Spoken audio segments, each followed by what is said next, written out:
আজ দুপুরের মেনুটা ছিল খুবই স্পেশাল।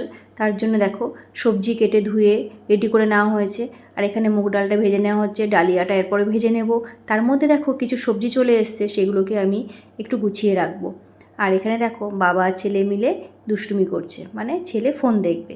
আর এইখানে ছেলের খাবার রেডি, ছেলেকে স্নান করানো হয়ে গেছে। ওকে আজকে দিয়েছি শিঙি মাছ দিয়ে আলু কাঁচকলার তরকারি। আর এখানে দেখো বেসনটাকে ভালো করে ফেটিয়ে দিচ্ছে ও। এখানে ডালিয়াটা দেখো প্রায় রেডি হয়ে গেছে। এবার বেগুনটাকে কেটে নেব পাতলা পাতলা করে বেগুনির জন্য।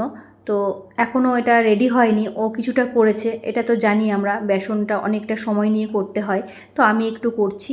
আর এখানে রাতে হবে আলুর দম, তার জন্য আলুটা সিদ্ধ করে রেখে দিচ্ছি।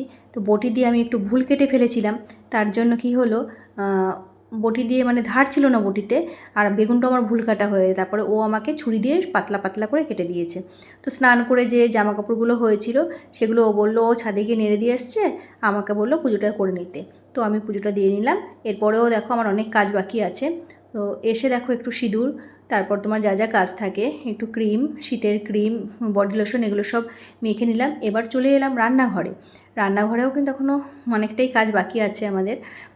দেখো এবার বেগুনিগুলো আমি রেডি করে নিচ্ছি, খেতে বসতে হবে আমাদের। এবার দেখো রেডি হয়ে গেছে, আমরা খেতে বসে পড়েছি। তো খুবই টেস্ট হয়েছিল, দারুণ হয়েছিল। বেগুনিটাও যেমন সুন্দর হয়েছিল, বেশ ফুলেছিল। আর এটাও বেশ, ডালিয়াটাও বেশ সুন্দর হয়েছিল খেতে।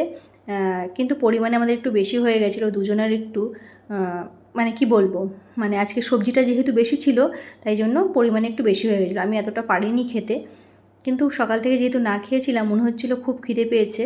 তো এখন দেখো খাওয়া দাওয়া কমপ্লিট করে দুজনে বসে আছে, ফল খাচ্ছে। আমি এটা খেয়ে নেব। তো ভিডিওটি এই পর্যন্ত রাখলাম, টাটা।